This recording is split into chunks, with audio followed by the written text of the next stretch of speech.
to open with a quote from Thomas Edison. He said, "The doctor of the future will no longer treat the human frame with drugs, but rather will cure and prevent disease with nutrition." Are we there yet? We're en route. So tell us about what you do at the Center for Integrative Health and Center for Integrative Nutrition. So at the centers, we have a broad-based set of integrative approaches to healthcare. The one that I'm particularly passionate about among all of these, well, I'm passionate about all of them, but particularly about nutrition and food as medicine. And we've been developing programs, clinical programs, research programs, educational programs, community outreach on all levels to try and really help create what we think is the medicine of the future, which is actually the medicine of the ancient past. Yeah, Hippocrates said it best, right? And Hippocrates probably learned it from ancient Chinese medicine and Ayurvedic medicine. So this has very, very deep roots. It's a perfect lead-in. Tell us about Ayurvedic medicine. I know you're a medical doctor, a Western medical certified doctor, but you also have a big focus on Ayurvedic medicine, and not necessarily everyone understands or knows what that means. So I did my medical training in the conventional Western medical model, and then got out into practice. I'm board certified in family medicine, so I practiced for many years and realized I didn't really have all the tools that I needed to help people. And my parents are from India, and so I knew a little bit about Ayurveda. You know, I thought it was kind of home remedies and things like that. And at somewhere when I decided to learn a different way of helping people heal, Ayurveda really resonated with me. It's, a mind, body, spirit approach to medicine. So it's a thousands-year-old health and healing system. So it's a very comprehensive healing system that incorporates many, many different modalities.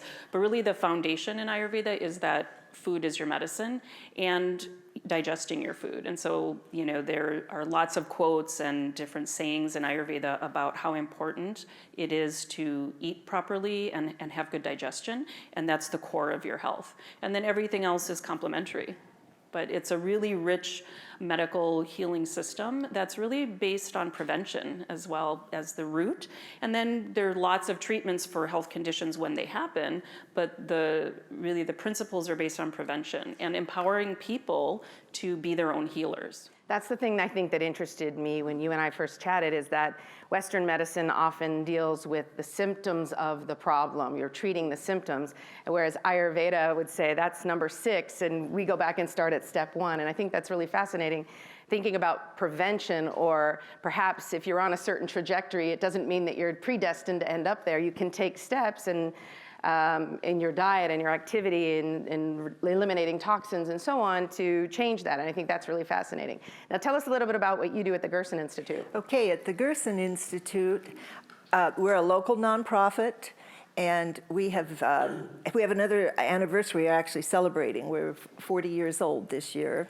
And we were developed as an education and training and information and referral agency for the work to support people that would like to follow Dr. Gerson's work. He was trained as an internist, he was a neurosurgeon, he was a soil scientist in his own right, and he even for a period of time served as the agricultural consultant to the Prussian government at that time, and also the Bavarian government before he came to the United States in the 30s.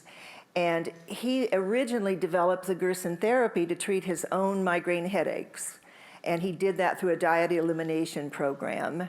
And then that progressed and developed to his using it to treat skin tuberculosis at that time, and then developed into pulmonary tuberculosis.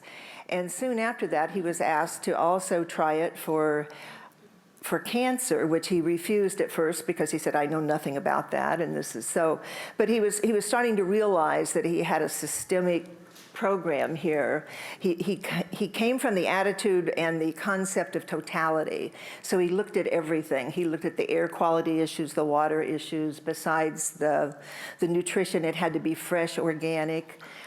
He developed, of course, individual protocols for people, but there were similarities, and some of the basics were just like salt restriction, potassium enhancement, some natural supplementation, protein restriction initially, and continued to develop the program to treat very seriously ill people. So we're now training doctors around the world in cyberspace in a teleeducation program and expanding our ability to help more people. So it's very exciting to see the interest coming from everywhere with not just that it's necessary to eat healthy, but that it can really be used as a treatment for very, very serious illnesses, to bring the body back into total balance and to move to a vibrancy, a kind of vitality of life. It's been said that food can either be the best medicine or the slowest poison, right? And so we have a little yin and yang on this panel today to talk about both sides of that coin, because it's important, right? As we talk about what you should choose, maybe sometimes we have to talk about what you should not choose. And it may, and depending on the discipline or the focus, that answer may vary. But I want to use it as a segue to my friend Zen over here to talk about the work that you do, Zen. Oh, thank you so much. Well, I'm Zen Honeycutt from Moms Across America, and we're a national coalition of unstoppable moms. And our motto is Empowered Moms, Healthy Kids. And we raise awareness about GMOs and toxins, all kinds of toxins from all kinds of exposure. And we offer GMO-free and organic solutions. And through supporting local leadership, we are creating healthy communities together in collaboration with many different organizations. And that means offering free materials, supplies, training, talking points to go to city council or join into 4th of July parades, or to reach out to your food director at your school. And so I'm very excited to connect with people from all across the country and now around the world. We have mothers across the world as well. And to see the results that children are getting better. You know, our children are the most vulnerable to these toxins, and they are getting better by changes through diet. In fact, my 3 sons who are in the back are examples of that. They had life-threatening allergies. My son almost died from pecans and the stuffing on Thanksgiving, and also autism symptoms, asthma, and autoimmune issues. And all of them have recovered through using food in their diet, eating organic, taking care of the gut biome, which I'm sure we'll talk about, and so I know that we can do this as a country. We can recover our children and our families, and we can turn around the food industry and the health in our country. Thank you. And now, John, you also have some background in GMO, but that's in generally your scientific expertise. But you also have a laboratory. Tell me a little bit about what it is that the laboratory does. What is it testing for, and how does it work, and why? How does it relate to what she's doing? Very good. What the Health Research Institute is designed to do is to create transparency in the food system so that everybody can make better choices about the food they eat. That has to do with the good things, the nutritional aspects, and also the bad things. The pesticides, the GMOs, all of those sorts of things, the heavy metals that might be there. And so what we do is we carry out testing, which then is used by organizations such as Zen's and many others around the US to inform the public about these issues. And our belief, and we're very confident of this, is that when moms and dads have better knowledge about the quality of their food, they can and they will make better choices about what they feed to their families. And that is going to have a cascading effect all the way through the food system. It creates demand for better food, and ultimately farmers are going to need to figure out ways. They're very creative and innovative and ingenious individuals, and they're going to figure out ways to produce food without these nasty chemicals that harm our physiology, and produce food that is actually higher in nutritional value, because both of those can be really measured and connected with the practices of agriculture.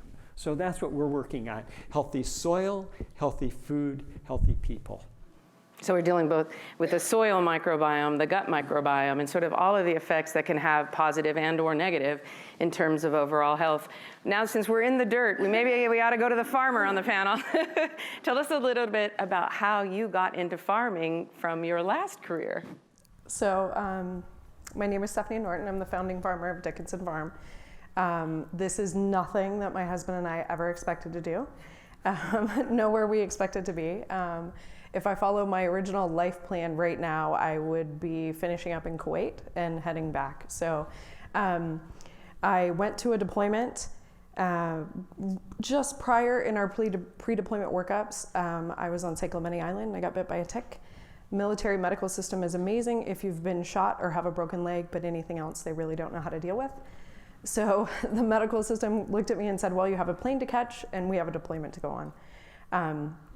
So 10 months in another country, I was at Guantanamo Bay dealing with the detention centers. There were days that I couldn't walk. If I stayed standing, I could stay standing, but anytime I laid down to go to sleep, I couldn't really move my body, and it just kept on getting worse and worse. I came home, and the attitude then was, now I could figure out what was going on. So I got bounced around to a whole bunch of doctors, and then finally landed with a misdiagnosis, which landed me with an amazing doctor. So I'm very thankful. I had a misdiagnosis of ankylosing spondylitis, and the attitude was, it's okay because it'll stop hurting when your spine fuses together. So we ended up with an amazing doctor here in San Diego who was considered the best for ankylosing spondylitis and was gonna give me somewhat of a life. That day I could walk slightly, and I came in and he said, you don't have it. Pretty sure I know what you do have. We're just gonna take some blood and we'll talk in a month. And in that month, I got married, we went on our honeymoon, and we'll get to it about a week after we get the diagnosis, and that day I was told, for the next 2 years, you're gonna be in an IV chair. And we're gonna start today. And I said, no, I'm on active duty military, I have to run up, I have to tell my unit, like, I can't do this. And the attitude was, you'll be here Monday or you'll be in a hospital. I had, my bacterial load was active. I typically in remission for Lyme, your bacterial load is about less than 200, and mine was 27,000. So I was a petri dish. Undiagnosed in my tissues, my bone marrow, and we started IV therapy. And his thing, he's an amazing doctor, but he said, you're gonna be mad, you're gonna go home and do whatever sailors do, you're gonna drink, you're gonna smoke, whatever you're gonna do. But I'm gonna tell you, if you watch what you're doing and you don't inflame your body anything more than what Lyme is already doing, the medicine will work better, it'll work quicker, and you won't destroy yourself anymore, because I'm gonna kill your immune system, I'm gonna kill everything in you to get rid of this bacteria. So if you do this, it'll help you. And he's like, but take a week, be angry, I'll see you Monday. And we spent about 3 months dealing with, we did CSAs, we tried a personal chef, we tried all these things, and as a military family, we were like, we're gonna go broke, there's no way. My husband was on duty at nights and taking me to treatment during the day, and out of desperation, I was finally like, I said to my doctor, if I go vegetarian and just grow my own food, can I do that? Like, will you tell me, I don't know how to be a vegetarian, like, can you tell me what I have to eat to get through this? And his answer was, you think you want to spend your time not here growing your own food? And I was like, yeah, like that's personal, completely rational. He was like, don't let her kill herself, do whatever you're gonna do. And my husband and my cousins and my dad built me some raised beds that I could sit on the edge of, and in the evenings and weekends, I grew my own food with no experience. I'm from Orange County, my husband's LA, and it turned out very well. You started a new program this year. We did. Tell us about pharmacy. I love this. So with this, we started farming in 14. We went to market in 16, and then last year I was talking with my nurse and just, how are you? How's the community? That type of thing. And when we were talking, I was like, yeah, we're selling to our community, our neighbors, and she reminded me in the way that best nurses do that your community is the people that sat next to you for 2 years in an IV chair, right? Your community is the people that had the same struggles. And don't forget that those people still sit there every day, and new people still fill their chairs, and they're who need your food. And we grow 100% heirloom. We don't take anything this past World War II. We only use very, very little organic pesticides, and that's when it's just the load is too high and we're gonna lose the whole farm. And in 4 years, the only thing that we've sprayed is organic copper. And we're really considerate of that for my health and our customers' health. So after thinking about it, and I reached out to Christina, we had worked together before, and she does amazing work with heirloom greens and heirloom vegetables, and they do cook differently, and she can work with them. And I was like, hey, I want to do this thing. Like, I want to get our food in front of patients. And everything from I just got my diagnosis and I can't even stand up to cook for myself, to hey, I'm doing well and I want to get back to cooking for my family, and everything in between. So we launched it, and it's been amazing. Thank you. Let me ask you something, Gordon. It's been my understanding for a long time that nutrition wasn't sort of part of the required curriculum for medical doctors. Is that still the case? It's changing, although gradually. Seems a little counterintuitive. I'm just a layperson, but I mean, we got training in biochemical nutrition. You know, we all had to learn how to recite the Krebs cycle forwards and backwards, 16 times, but that has no clinical, practical application. It's found its way a little bit.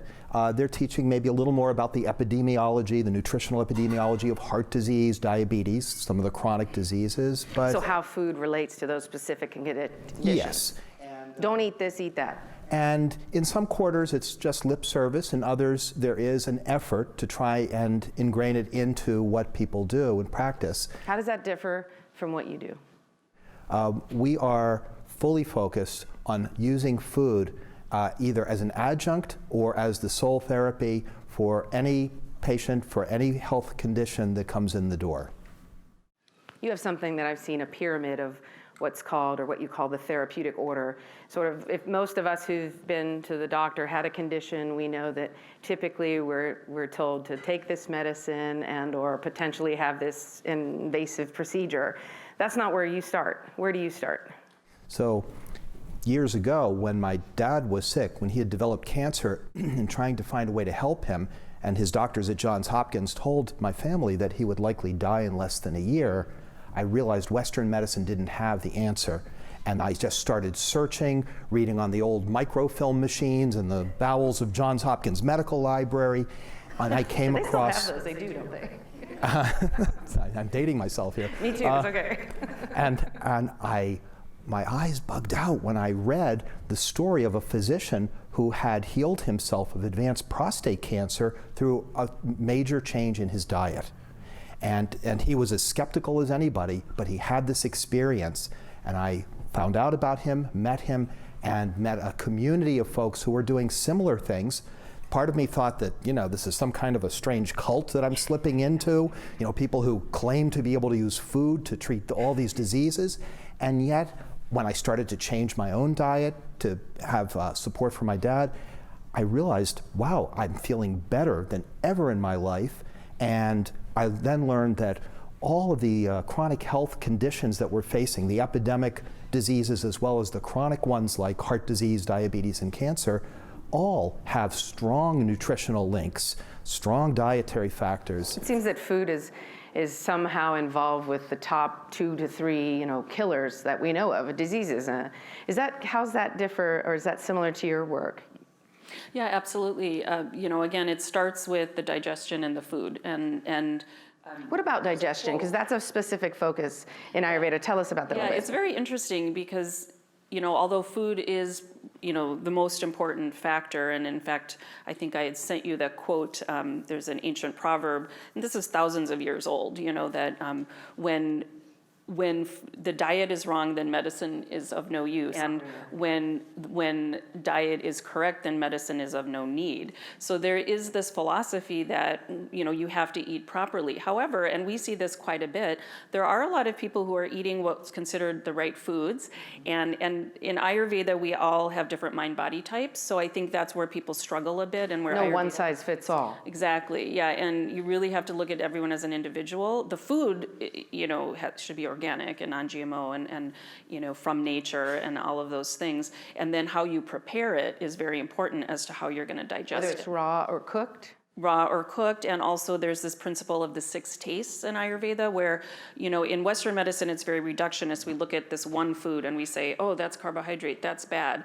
But if you eat it with the micronutrients that you need and spices, and they don't have to be like hot spices, but just savory spices, that's what helps you digest that food. So there's this concept of of how you're going to digest the food. Are you optimizing your digestion? And a lot of the foods are all about, now we know with science, which has been really fun to do the science, that a lot of these healthy foods are shifting the microbiome, and they do most of the digesting for us. But in Ayurveda, again, it's this 6 tastes, so we focus on macronutrients, which is what we learned in medical school: carbohydrates, fats, proteins, how much do you need of that? Those are the energy foods, and they're important, but that's 1 taste in Ayurveda, and the other 5 are all about the micronutrients and what you're putting in your food to support your own digestive process, so that you don't have to take other things to help you digest your food. You're optimizing your internal mechanisms for healing.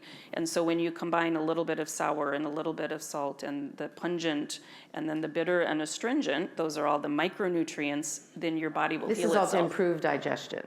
It helps you to improve the digestion so that you can extract the nutrients from the food.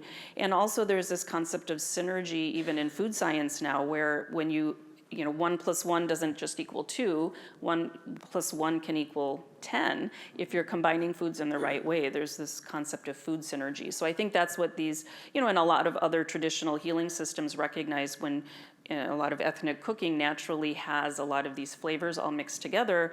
And that's what my mom did. She just knew what to put in the foods. She didn't necessarily know it as a scientist, but she was a food scientist, right, in the kitchen. And so any food you made, you knew what to put in it. And then in my analytical mind now, I look at all these recipes and I'm like, oh yeah, it's got all the 6 tastes in it. There's a reason for it. Yeah, and it's interesting too that each of those tastes has a very specific purpose of what it's doing in your body to help you digest.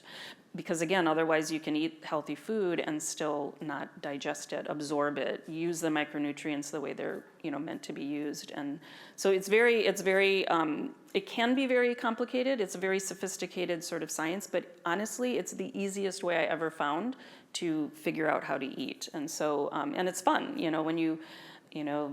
when I taught my kids, these are all the 6 tastes, and then we would look at our food and say, did we miss one of the tastes? And sometimes you just have to add one little thing, and it makes it a complete meal. So, and that's again optimizing your internal healing, because Ayurveda is all about using what your body already knows what to do, but things have just gotten in the way of it. Maybe you're not giving your body what it needs to do the healing process. And again, food is key in that process, but also optimizing the internal mechanisms that we have for healing. So Gordon and I talked a minute before the show. I brought a couple of kale salads, and I forgot that he had told me that it would be best to cook some of the kale. I could have one raw kale salad and one partially cooked kale salad, because a lot of people can't digest raw kale. I mean, I'm a big kale fan. I know no one likes to admit that, but then you had a very specific answer as to why it is. And so I was thinking about, as you were talking, that people think, I can't eat that good ingredient, but it might be they can't eat it raw or they can't eat it cooked. Tell us a little bit about that, because you were just talking about that earlier. This really gets to what Sheila was talking about, what Dr. Patel was talking about the digestion. There's a concept in Chinese medicine referred to as the digestive fire, and they call it Agni in Ayurvedic medicine. And it really is talking about the ability of the body to extract the good things from food, the nutritional components, the healing properties, and to expel the waste product, and to do that smoothly and easily. And when we get sick, that ability starts to weaken, and we end up not fully nourished and not able to easily eliminate and holding on to toxin and waste. And so the most foundational thing you can do is to strengthen the Agni. It's to build up the digestive fire. And sometimes when people's digestion is very weak, you have to cook your food in a vessel outside of the body. You put the digestive fire into it, in essence, pre-digesting it a little bit, so that then your weakened power of digestion can be aided by your cooking method. That's also true of fermenting and sprouting as well. Those are sort of pre-digested foods, are easier for the body to assimilate, right? Correct. Yeah, a little bit of breaking the food down, before you ingest it can help then the body, so it doesn't have to do as much. And then as that Agni that gets stronger, then you may find you can, eat things that you couldn't eat when it was not so strong. Although there are some people, again, in Ayurveda that just naturally don't digest raw foods very well. And, there are these kind of different mind-body types. And that might not be so good for them if they try to do that. So it's very interesting. And I thought you raised something very interesting earlier, Anita, when you were talking about one of the things you do at Gerson is reduce protein intake. And I know from my own research that Americans on average eat about 5 times more protein than the World Health Organization recommends, and still twice as much as our own USDA recommends, never mind that we also waste 40%. But importantly, I'm curious about that, because protein is one of those things that for some people is harder to digest. So tell me why that's part of what you do at Gerson. Yeah, let me put it in the context first of the fact that the majority of our patients are very seriously ill. And I just want to comment first about food, too. On the Gerson therapy, cooking methods are a very big part of it, and the food is cooked very slow and low and waterless, and a lot of people experience it as being mushy. But that's that purpose of, it's not only what you eat, it's what's important is what you assimilate, and therefore for a body that is stressed and already compromised, to have that, like you say, pre-digestion done by that. So the protein is a temporary restriction during at least the first 6 weeks of the therapy, because we're trying to mount in that patient some healing reactions and some strong detoxing. So, and then by protein, we mean after 6 weeks. There could be, for some people, it could be shorter, it could be longer, introducing organic low-fat or yogurt, or some lentils, that type of thing. So it's still That's not... an important point. When we say protein, we always tend to think of animal products, but there are lots of vegetables that have protein as well. That's right. So, yeah, and then also on the therapy, it's a tremendous amount of food. If a person's able to tolerate the full regime, we were talking about this last night, it's 20 pounds a day of fresh organic produce, but about 15 to 16 pounds of that is because there's such an intense juicing regime. And so 4 carrot juices a day, 4 carrot apple juices a day, and 4 green juices. And then the remainder of that is still for 3 meals. So this is very different when, from you and I, we talked a little bit about official medical food is used in Western medicine, and what that is versus what she's talking about. Tell us what medical food is, not within your practice, but in general. Well, generally it's very precise, chemically defined compositions, supplemental foods that are given to people with a very precise, usually FDA-approved definition in mind. But not real food, then powders, supplements, They're liquids. almost the diametric opposite of real food. It's sort of one of those ironies, isn't it, that medical food in the medical profession is not food. It's sort of like how vegetables under the Farm Bill are specialty products. I mean, it's one of these things that sort of boggles the mind. So, yeah. Honestly, the most healing foods are the plants. You know, the other foods, and it's not that you have to be 100% vegetarian, although, you know, there's a huge amount of data that shows that whole food plant-based diet is the healthiest diet as far as prevention of chronic illness, etc. But so if you do have some sort of animal proteins, it should be like a small part of your diet, and enough. It's energy food, but all of the healing foods are plant-based. It's nuts, seeds, vegetables, fruits. A lot of the things that people think they have to cut out for reasons that really are just myths, and that's where the healing foods are. And we need energy foods, of course, which can be from plants as well. But it's very interesting, the balance in the typical American diet is swayed way over to meat. This seems, I think a lot of people feel sometimes overwhelmed by the information and the sources of information. How do I know what choices to make? What's right for me or my family? And is there an easy fix or an easy source? Where does, and anybody, please, where does one go if they say, I want to do the right thing? And we're not talking about diets and short-term restrictions, except maybe in the case of fasting, but how do I know whether I'm eating the things that are good for me or bad for me? Yeah. Well, it is so individual, because, for instance, I was directed to the GAPS diet when my sons had severe allergies, but one son was allergic to eggs, the other son was allergic to nuts, and the GAPS diet has a lot of almonds and eggs, and so that just wasn't going to work for us. So I first looked at eliminating the processed foods, taking things away, right? The processed foods, the sodas and the chips and all of the processed junk foods, and adding in fermented foods, because that's something I could easily do. And with the fermented foods, I had to give some gold stars for a little bit with my son to get sauerkraut into him. But after a while, it became a habit at dinner, yes. So they are used to now eating sauerkraut with dinner almost every day. And 1 tablespoon of sauerkraut has 1 trillion good bacteria. And that's something, that's a shift for a lot of Americans to think about. We think of bacteria as a negative thing. And we really do need to reintroduce this idea of the bacteria and the microbiome being our friend and something that's necessary to take care of. So I like to think of, okay, first, the easy step is to get the junk out of the house. And if there's a parent out there that says, well, but my kid will only eat these foods, well, that's because you're buying them.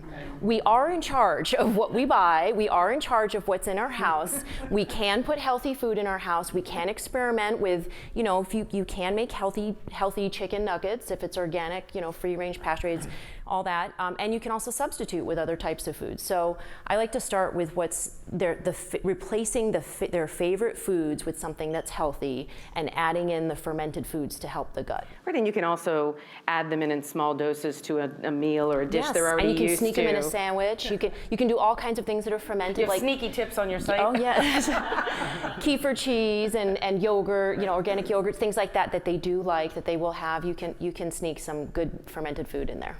There's an organization locally, Olivewood Garden, and they bring students in to plant and then harvest produce. And then there were a group of volunteer chefs, and I helped on many occasions. And we would teach them, would prepare a food using that vegetable they had just pulled out of the ground. And a lot of the kids, didn't know the vegetables and didn't really want to try it. And I remember one of the chefs, Julie Darling, would always say there was a 1-bite rule. You had to take one big bite before you were allowed to say no. And I always think of that when I try to, usually it's my husband, try to ask him to try something that might be green or has kale in it. So there's the 1-bite rule, and then usually if you've done your job well, then they'll actually like it, much to their surprise. I wanted to ask you something too as a follow-up, because some of your work has been really focused on gene expression and how that's altered by food, by toxicity, as well as obviously more recently also meditation. But as we're talking about the way food affects us, most of us think calorie in, calorie out, fat, carbohydrate, protein. We're talking a little bit about within the family of carbohydrates, there are better and worser, okay? But tell us about, but that's just for this moment, I think, oh my goodness, should I eat the Cinnabon or the oatmeal? But more specifically, you talk about how, okay, sorry, I failed, dang.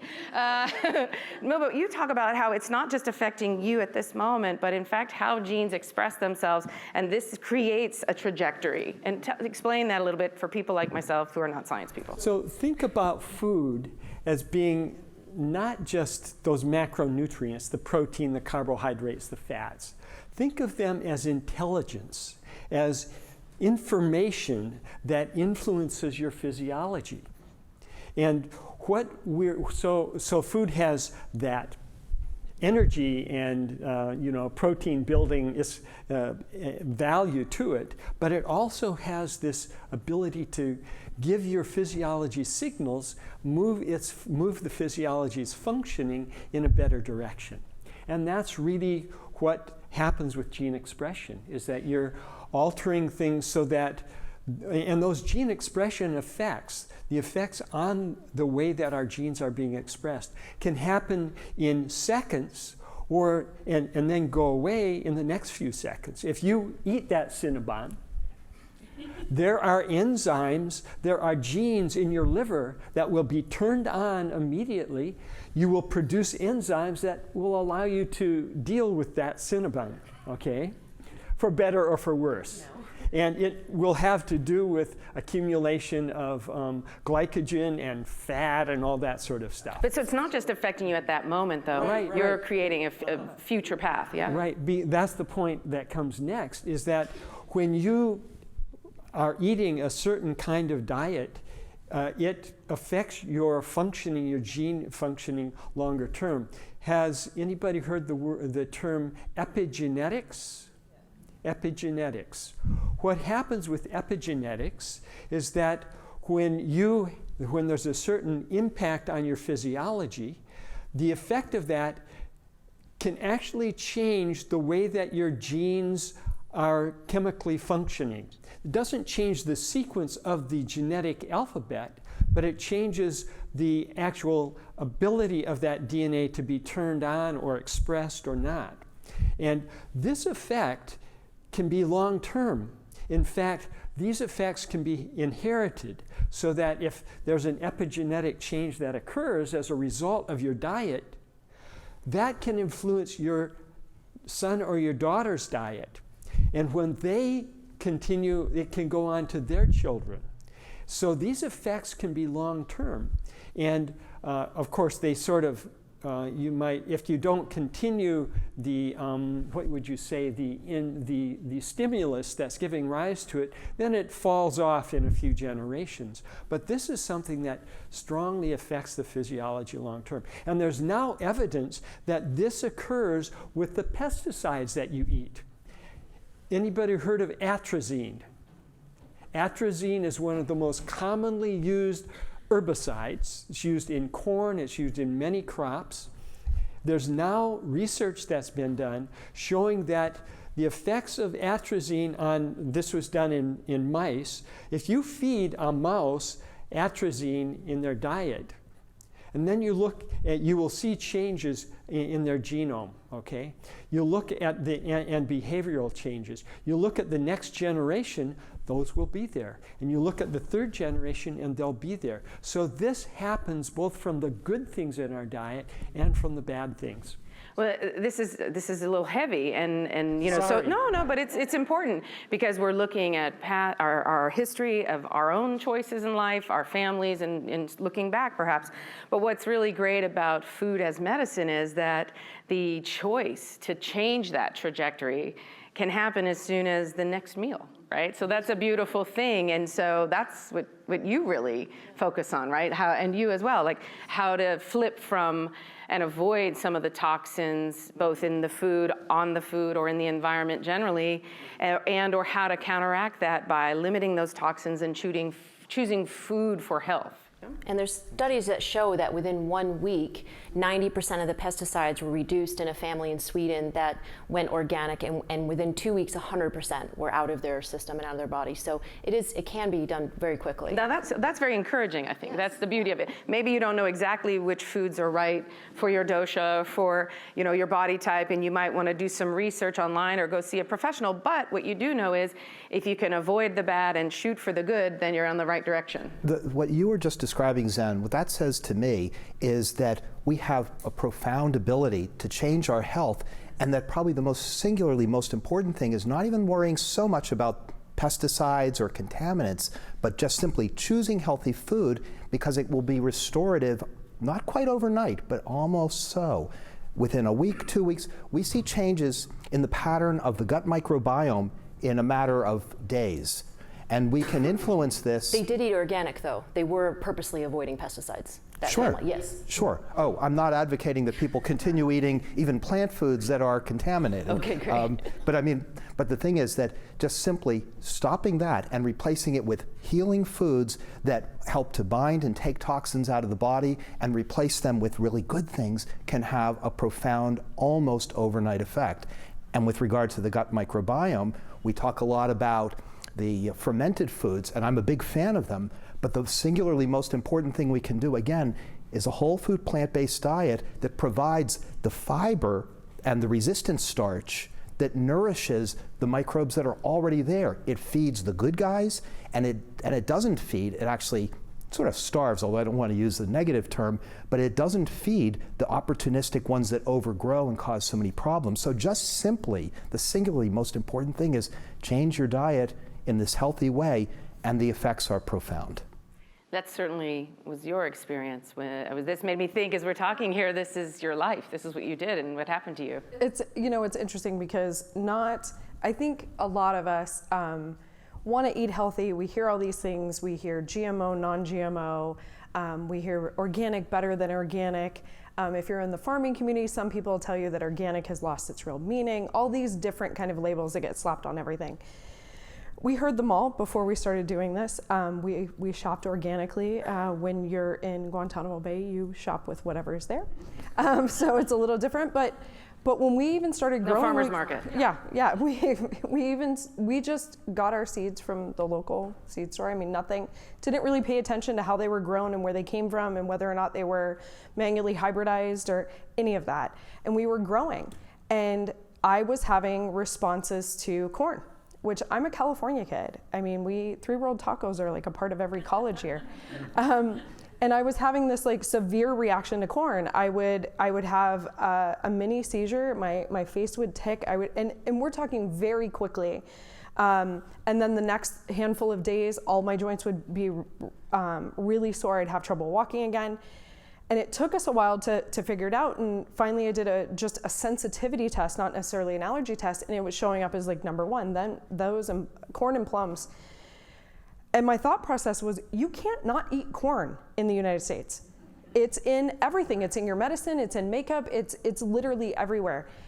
And we tried it, and we were getting the medicine I had to take compounded, and it wasn't making a difference. And for me, when we talk about making these changes, there's kind of there's the perfect world, right? And then there's also I'm already overwhelmed. I have a diagnosis. I'm just trying to keep my life in order. I just need to know what I have to do today to make sure I get to tomorrow, and then I'll figure out tomorrow, right? And for me, corn was the thing that I was like, this is absurd. I don't know how I'm gonna do this the rest of my life and really just live, right? So I took some time and I read a lot about heirloom and heirloom varieties, and how that people that were having sensitivities to even wheats, that they were able to eat heirloom varieties and not have a reaction. So I convinced my husband to listen to me, and we planted a small patch of heirloom corn. And when we were harvesting it, my dad and I were standing there, and we peeled it, and Mike stopped me. When I met him, he was a paramedic, and he's like, my job here is to save you. Like, that's my job, right? I wear a cape, my job is to save you. If you have a reaction, I don't ever want to hear corn again. Like, suck it up, like, we're done. And Dad and I sat there and pulled it off, and we're eating sweet corn, just standing there, and no reaction. And literally within the next 2 weeks, we pulled everything out and we converted 100% to heirloom, because it took it from, I'm not a scientist, I don't have that background. It took it from all this stuff that we hear, and this group says this and this group says that, and it took it from this anecdotal, I don't know who to believe, everybody's arguing, to the like, I can tell you if I eat this, my body literally physically reacts in a way people can see, and it's negative, and if I eat this, it doesn't. And that's that change that even with organic, it's one step further. And the hard part with organic is, for a lot of years, all of the genetic testing for GMO was too expensive for these agencies to even be doing it. So you have grains that people are saying they're organic, but depending on when you kind of made that transition, California Organic Cert, I've spoke to them just this past year, and they said the tests are cheap. They test every time grain comes into California, because that happens to be a big thing that's genetically modified, that they're actually testing it. But the problem is that if you're eating a varietal that is either manually hybridized and you're allergic to one part of that, pluots is a good example. I'm allergic to plums, so I can't have pluots. I also have some trouble with some of the tree nuts, and because that's all in that family. So if it's hybridized with something to give it a better shelf life or to give it a different flavor, and you don't know that, you're gonna have a reaction. So for me, going completely organic or completely heirloom was the change that made the huge difference. And trust me, like, as any normal, we have people that say like, oh, and let me guess, Amazon's never at your house, and like, you don't use toilet paper, you use cloth, and just all this crazy stuff, right? And I was like, no, Amazon's on my house every day. It's the cheapest way to run a farm. And I still eat food that's not heirloom, right? Like, that's life. But I can tell you, I can walk and I'm not twitching and I'm not lifting my legs at the end of the day when I eat the way that I know my body needs me to eat. This is something, oh, sorry, go ahead. No, I was just going to say, you bring up a really interesting point that we're always trying to get people to, you can give people guidelines because we have some information about, general principles, but it's about listening to your body. And if you eat something, even if your sister or your whoever spouse says, this is really good and you should eat it, and your body says, no, and if we're listening, it'll tell us, then that's not right for you. And then you try something else and you say, oh my gosh, I feel amazing when I eat this. And then you know that too. And you have to be honest with yourself, because our minds can trick us and say, but you're eating our Cinnabon every let me day, say feeling that great, but. The Girl Scout cookie message is incorrect. Okay, got it. Yeah, and I tell people, follow an 80-20 rule, because also we add a lot of stress by saying, I have to 100% of the time eat this perfect food. And, our body's pretty resilient when we're, out of that really, really sick stage, that we can, sometimes have that food, but, most of your diet should be like what your body is healthiest with. The important thing, though, is to not give up, that she pursued it and she went after the heirloom corn. You could have just said, that's it, no corn ever again. Like we did with my son, it was no nuts, once he almost died from nuts, we said no nuts, not ever again. And we were just resigned and doubtful that anything could change. Until one day he said, Mom, I wish all my allergies would go away. And I said, me too, buddy. But in my head I was saying, that's never gonna happen. And then I realized, wait a second, that's not empowering, that's not what I'm committed to. What if something could be different? What if there is some other Ayurvedic, or some other way to have an opportunity happen and something could happen? So I asked him, would you like to, maybe one day eat a slice of pizza at a birthday party, which he couldn't do at that time, because we knew a cousin who had gone gluten-free, and eventually she could have it, right? Once she healed her gut, she could have it later on. And he said, yes. And I said, well, then would you be my partner? Would you partner with me in your health? Would you drink green drinks and try alternative medicines and all that? He said, yes. And I said, then I promise you, you're going to get better. And that promise, whether you do that for yourself or your spouse or your child, is very important, because then that has you do things you normally would never do, right? Like when you go to a doctor and you make that promise to follow that protocol.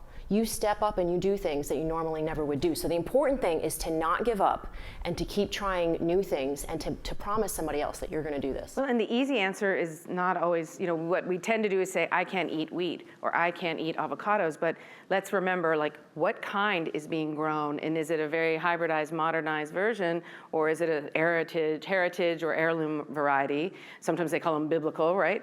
On the other hand, and then therefore, how is it grown? Is it grown organically? Is it grown conventionally and or GMO, which means that it's likely to carry a significantly higher toxic load.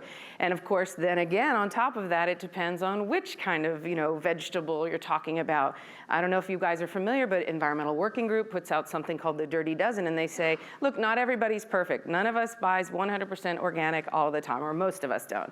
And so there are certain foods that are more likely to carry a toxic load, and these are the ones they say, buy organic. These other ones, they might still have it, but they don't carry quite the toxic load. So again, it's not sort of a one-size-fits-all on these things. I had a reaction to an allergic type reaction, white blood cell buildup, and so my body constantly felt tired and sick because it thought it was, fighting these foreign invaders. And once you go through a process to eliminate and clean and detoxify, then your body is just sort of focused on itself again and can move forward instead of constantly in fight mode. Is that consistent with what you experience in your work? I wanted to just pick up on Zen bringing up empowerment, because we know from the research that when people are engaged in their own health care, even things like monitoring your blood pressure or your glucose, so what's any more involvement than your daily preparation of food? And also, I've always heard that if you're trying to make changes in your life, a lot of people kind of go to all or nothing instead of realizing that if you'll make some small steps, that can make some big differences. If you just go home and get rid of one or two things in your home that you feel is the most destructive or that you don't feel good about. The other thing, too, is to have a plan. And on Gerson, do we ever have a plan? We tell people exactly every hour what you're doing and what juice and what kind of, what meal and what things need to be involved in that meal, and then what you're going to do the next day and that kind of thing. But the same thing applies to us in our day-to-day lives too. Nothing's any more empowering than to literally, quote, excuse the pun, step up to the plate and take care, take charge. But for some people, it is 100%, at least for a while. just make that commitment to go 100%. You know, for instance, like gluten, getting gluten or dairy out of your diet, it takes months for that to come out of your body. So it is important to go 100% as much as, you know, as much as you possibly can. And don't give up. Yeah, and I do want to add that my son did get better. His allergies went from a 19 down to a 0.2. And so he no longer has life-threatening allergies to nuts, which typically get worse, not better. And he did that by healing himself. Yeah. And I think one of the disservices we do in like really conventional medicine is disempower people, you know, and I think the worst thing you can tell a patient is this is what's going to happen, you know, and I, like, as an integrative provider, and, you know, I do primary care still, you know, I'll send people to specialists, and, you know, if they need certain tests, and then they'll come back and tell me, oh, the GI doctor, they said diet has nothing to do with this, and it's like, oh my gosh. The GI you know? doctor who focuses on digestion? The cancer ward that serves donuts, and yes. And you know, and they'll say the rheumatologist or the whoever said that this is what's going to happen with this disease, and so I need to do this medicine or whatever. And, you know, and not to, you know, I'm kind of on both sides in the sense that I do see what happens when people don't do anything. And yes, that is true. That would happen if you do nothing. However, if you do these things like change your diet, and then you can shift that trajectory, and it doesn't have to look like that. And just giving people that sense that our body is constantly changing, and that every choice we make affects that change. It's a dynamic process. It's not necessarily just you're headed down this course. That may be true if you don't change what you're doing, because that's kind of how you got here.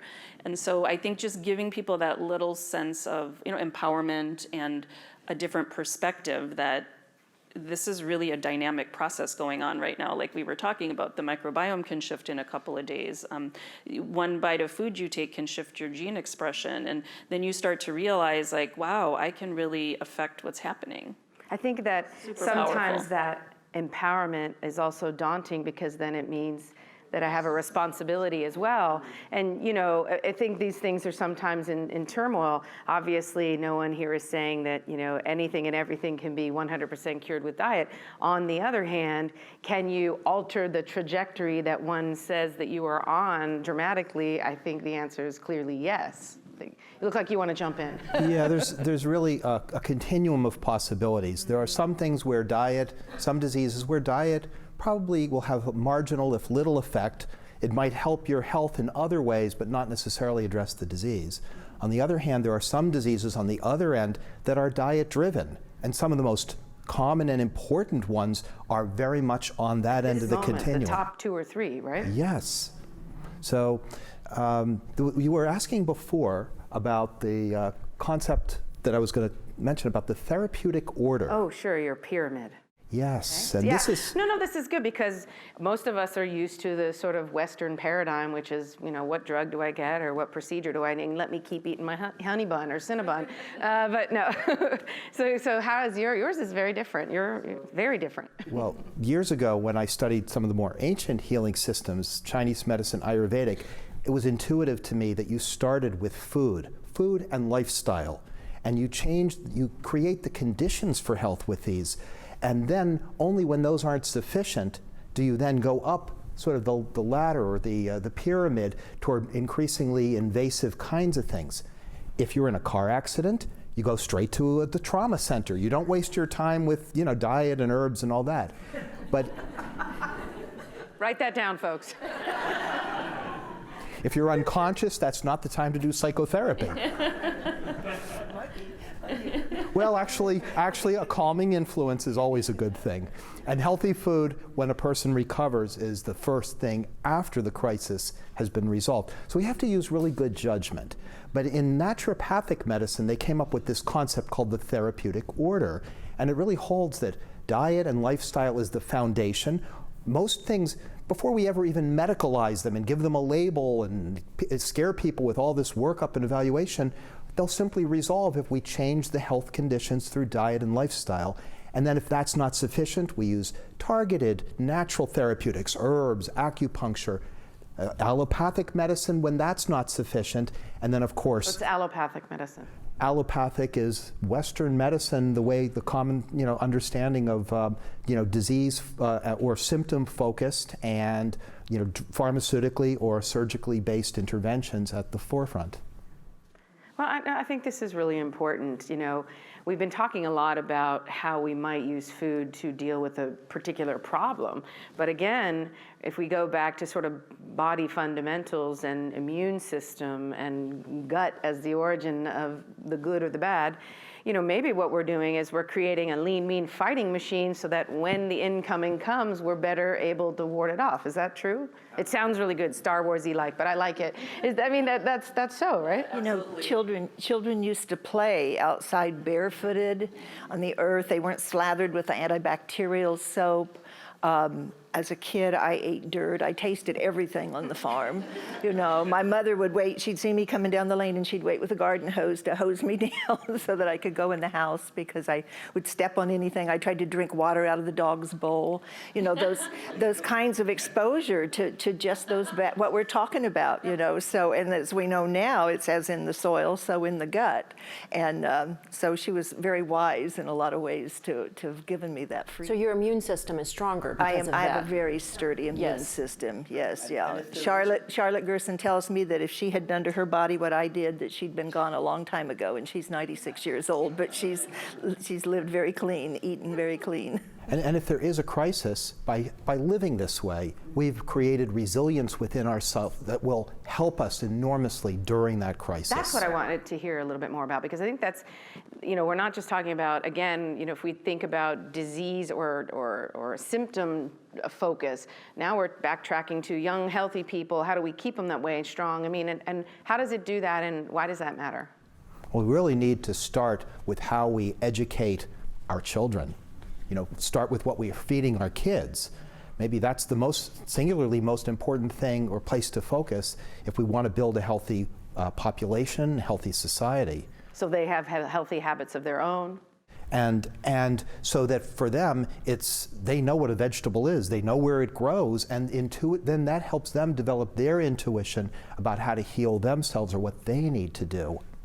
And I think that ties in just lifestyle in general. Like, are you taking your kids outside, or are they inside all the time, or and then is there just overstimulation, and stress is a huge factor with digestion, and how you digest your food really and your immune system and everything. So when because we teach meditation and lifestyle in addition to food. Like, food is a big component. And again, when you're doing all of these things and you're reducing the stress response and you're connecting to nature and all of these things and teaching your kids how to do that, then, again, sometimes things do happen, and we do need medications for things and certain people.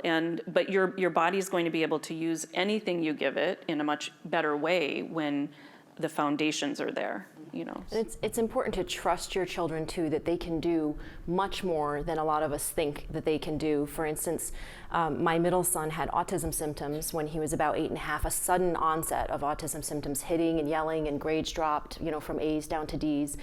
And it was not like him. And so I took him to the doctor, and he tested him for fungus and bacteria in his urine. And I said, why are you testing for fungus and bacteria? He said, because oftentimes the bad gut bacteria can lead to inflammation in the brain, which can lead to behavioral issues. And I thought, wow, that's what glyphosate does. That's what's in Roundup that's sprayed in our food. And it occurred to me that son was eating wheat, which is sprayed with glyphosate or Roundup as a drying agent. It does not wash off. And not even GMO, just conventional. Yeah, it's not GMO. It's so wheat, legumes, beans, peas, tea, sugar, oats are highly sprayed with glyphosate as a drying agent if it's not organic. And so he was eating this, gluten food because my other two sons were gluten intolerant, but he was not. So he was the only one that was eating gluten. And at that time we tested, again, very important, we tested his urine, and his urine was 8 times higher of glyphosate levels than was ever found in Europe. And so there was Roundup in my son. And we realized that we needed to go strictly organic. And he needed to not eat sugar. And this was between Thanksgiving and New Year's. And he promised to do that, and he did that, and we went strictly organic, 100%, even like the canned chicken, we had to get that out because that's not organic. And we did put in probiotics and colloidal silver. We did have to do a compound antifungal medicine, but that was $650 a month. So when people tell me they can't afford organic, I remind them the cost of medicine. It is much more expensive. And then within 6 weeks, we retested him for glyphosate. His levels were no longer detectable, and his autism symptoms were gone and have never come back. But he did that also by not eating sugar. He made that choice. And we trusted, that he would do that in partnership with him. And so I think we need to trust our children and our family members, even like if you have a mom or a dad that you're like, oh, they're never gonna change their diet. Don't do that to them. Show them the movies like GMO OMG or Genetic Roulette, or there's a great movie out now called Modified. There's a new movie called Secret Ingredients. It's all about people healing through food. There's a movie that's coming out pretty soon called Food Cure, right? So there's great educational tools that you can use out there. Just have faith that they will be inspired by one of them and I'm try glad that it. you mentioned some of the desiccation and the use of glyphosate in that process, because I think a lot of people assume that Roundup is only associated with GMO crops and not conventional crops that aren't, haven't been modified to withstand the spraying. But all of these grain crops get sprayed at the end for desiccation. And interestingly, if you're not aware, you can look at Food Democracy Now! Did some testing of basic breakfast cereals. And one of the things that for me was most horrific was to see that of all of the cereals they tested, the one that had the single highest residual rate of glyphosate was ordinary Cheerios. And I think to myself, what is the one food that every parent in America carries around in a small, Ziploc or Tupperware to feed to their child?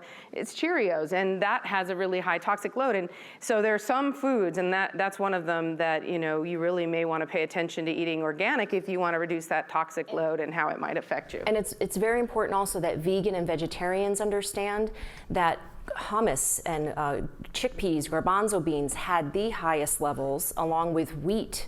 So if you're feeding your child a plate of chickpeas and hummus and they have oatmeal for breakfast and then they have buckwheat noodles for dinner, they are eating the highest levels of glyphosate exposure that you can possibly expose them to.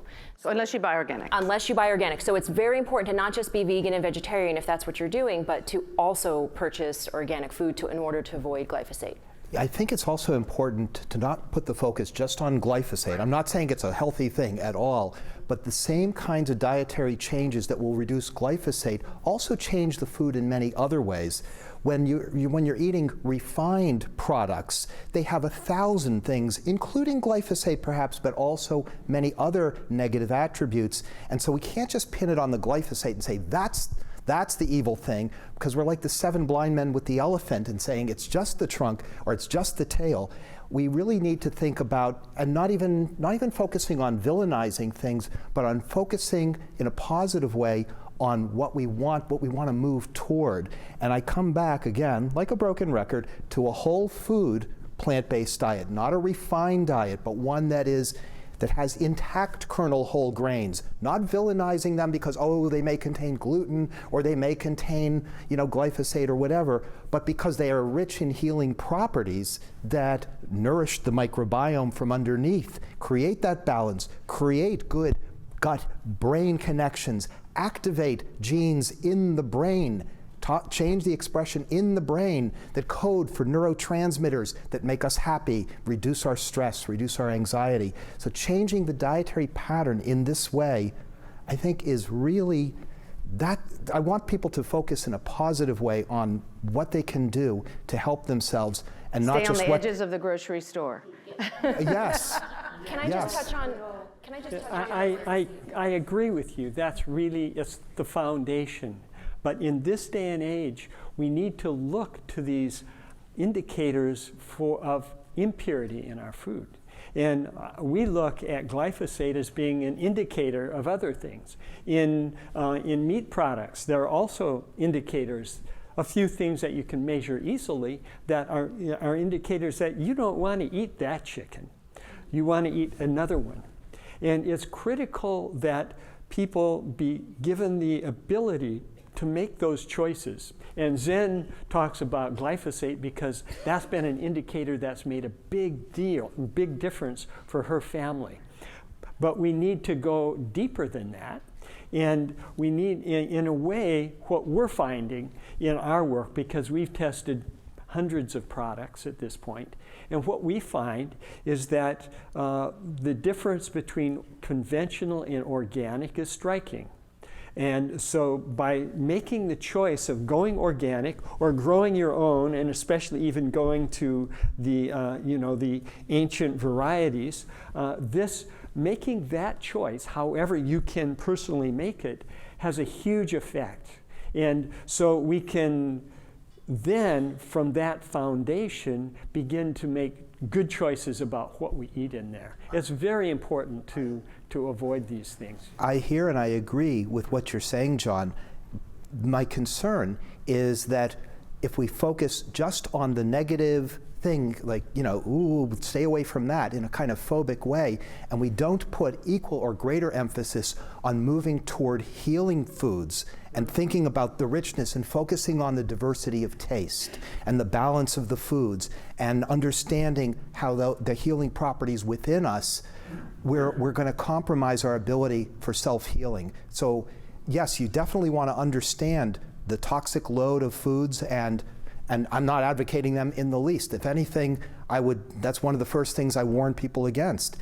But I think the emphasis needs to be a positive one, an affirming one toward life and foods that are rich in life energy. This is always an eat this, not that kind of dialogue. And, this is a bit of a yin and yang kind of conversation. But of course, we're talking about all the things that you should eat and what they do to the body and how they can create a stronger immune system and how they can deal with even specific ailments and so on. You can get down into the weeds, like here's a food that's good for the brain or the liver or has great numbers of lysine. Great. Or you can sort of focus on, Michael Pollan, eat food, mostly greens, not so much. I mean, sometimes I always come back to that again and say, that's sort of the fundamentals. On the one hand, you don't want to these are important issues, extremely important issues, but you also don't want to become, fearful of food.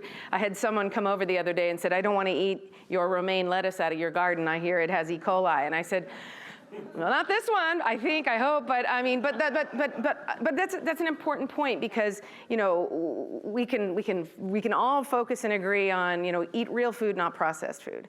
Okay, step one. And then we can talk about, whole nutritionally dense foods. Great, we all agree. Now, as we get down and we say, okay, so then we have organic, conventional, GMO, we probably all agree on which of those is the best as well. But I think, it is sometimes good to stay here. We don't want to make people fearful of, romaine lettuce, I think about that. But then there was a study out recently that showed that women who were doing IVF to get pregnant, that were eating fruits and veggies, the ones who ate the fruits and veggies with pesticides on it had lower levels of success. So it's not factual to just say eat your fruits and veggies. If you really want to be healthy and to get pregnant and to have healthy children, it does need to be organic fruits and veggies for the best outcome. Well, actually, Zen, Ideally. I would totally turn that around and I would put veggies way before fruit, and I would put whole grains and veggies at the top, because people have a misconception about what is even healthy within a plant-based diet. Fruits are important, especially when it's the right season for them. But we want to have greater diversity, and when we're encouraging people to have clean versions of these and life energy filled versions of these, we don't. I also wonder when you mention people who, women who are undergoing IVF and didn't have as good a result, it may have been a function of what was in the fruits and veggies they were eating, or maybe they were missing other things in their diet that were healing.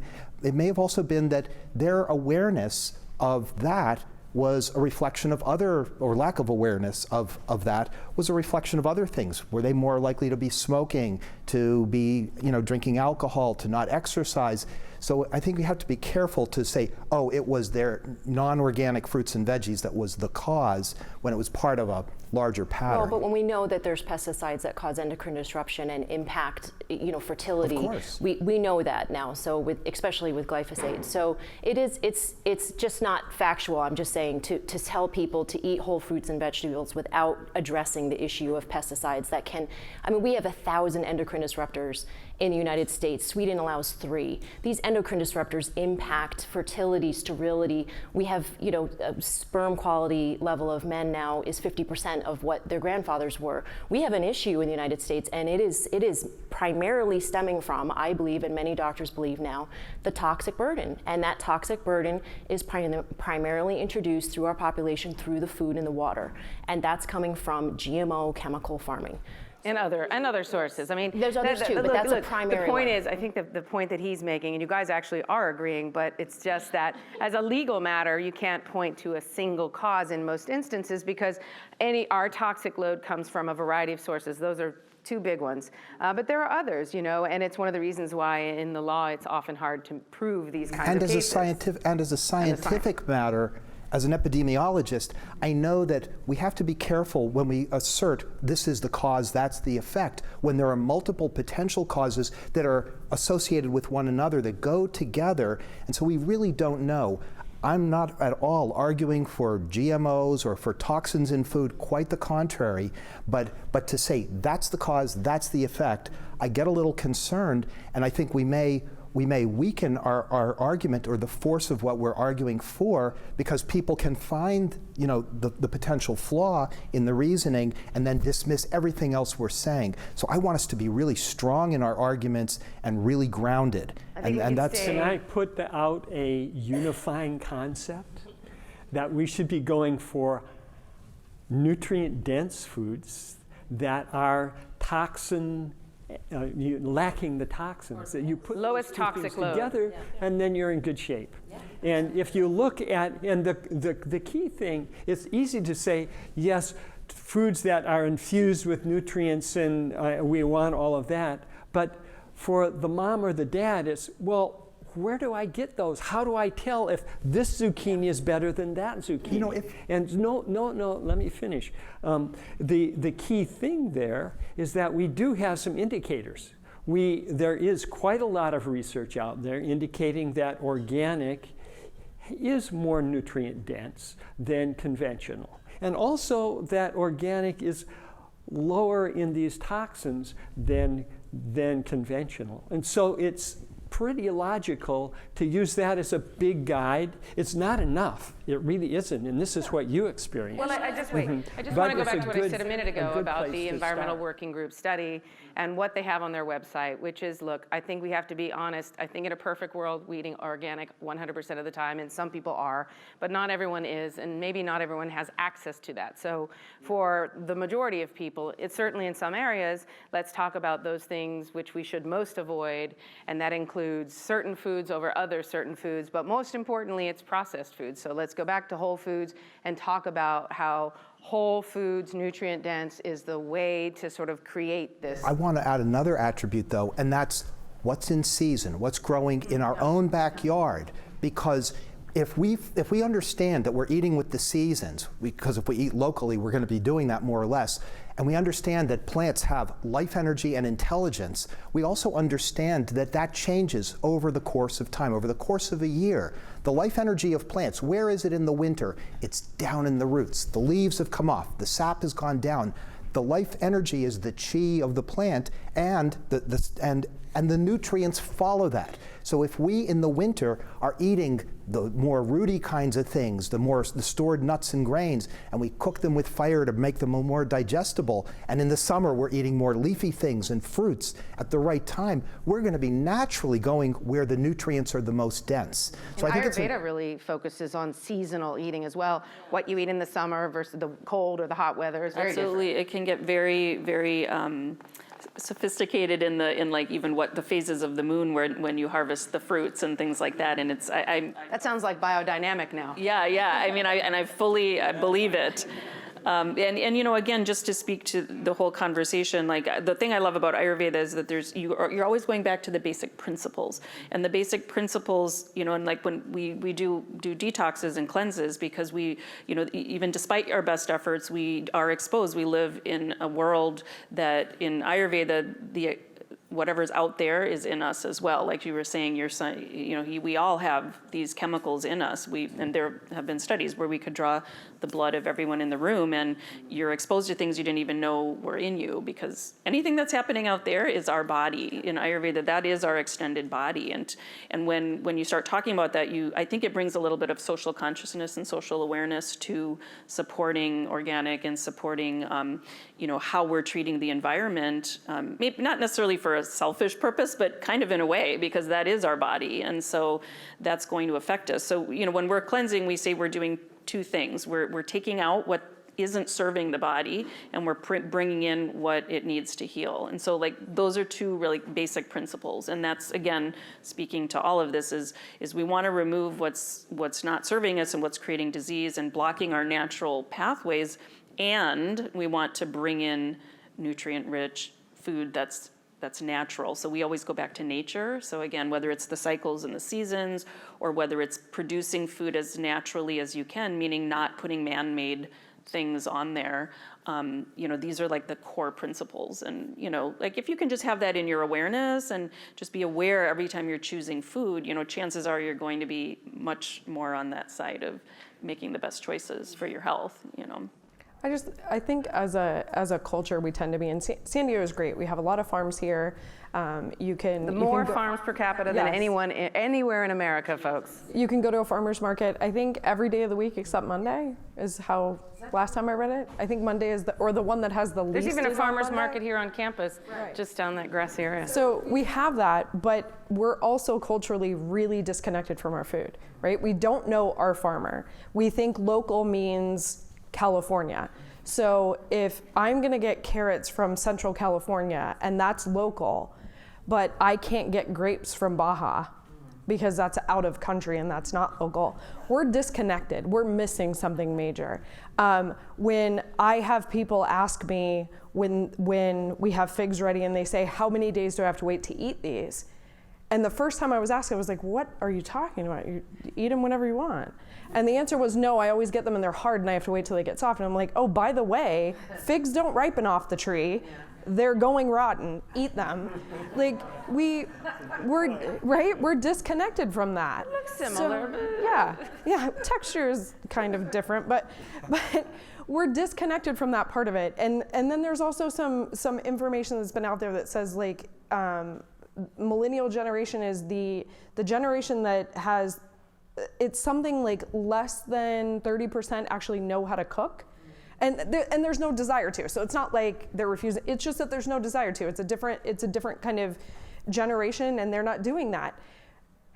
All of those things mean that like it or not, we're falling on processed foods in some fashion. They may be better processed foods because they're organic, but that part of it, if all people could do, and I still go to treatment every day. I'm back in treatment. I was in remission for 18 months. I started back in treatment actually the day Christina and I launched pharmacy, which just was the most ironic thing in the world, but I was there. So I sit and get significantly less medicines than I did the first time around, actually very, very little.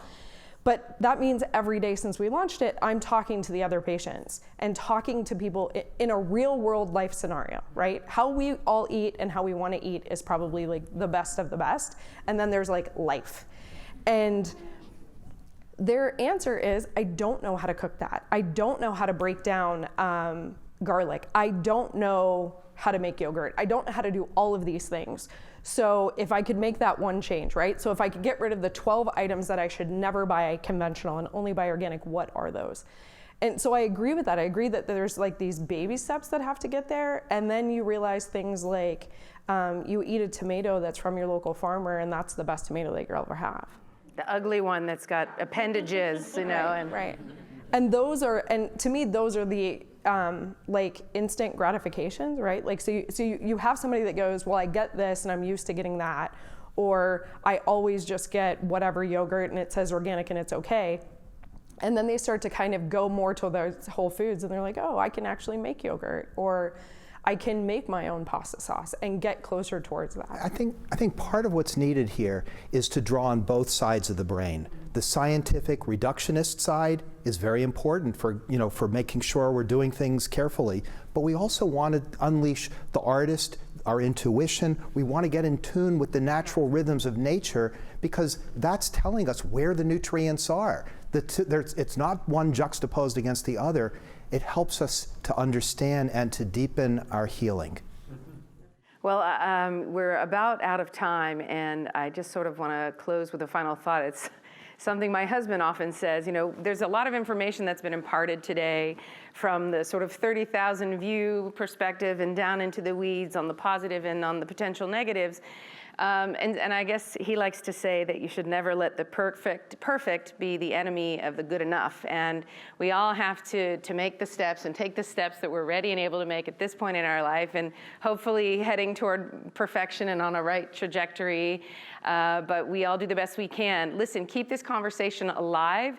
We will continue to engage. We'll bring in the panelists. Just hashtag Food is Medicine on Twitter and or Facebook. And we want to keep this going, because I think this is fundamentally the most fundamental building block of our own health. And as it turns out, the health of our communities and the environment. Thank you for coming. Bye-bye, folks on Facebook.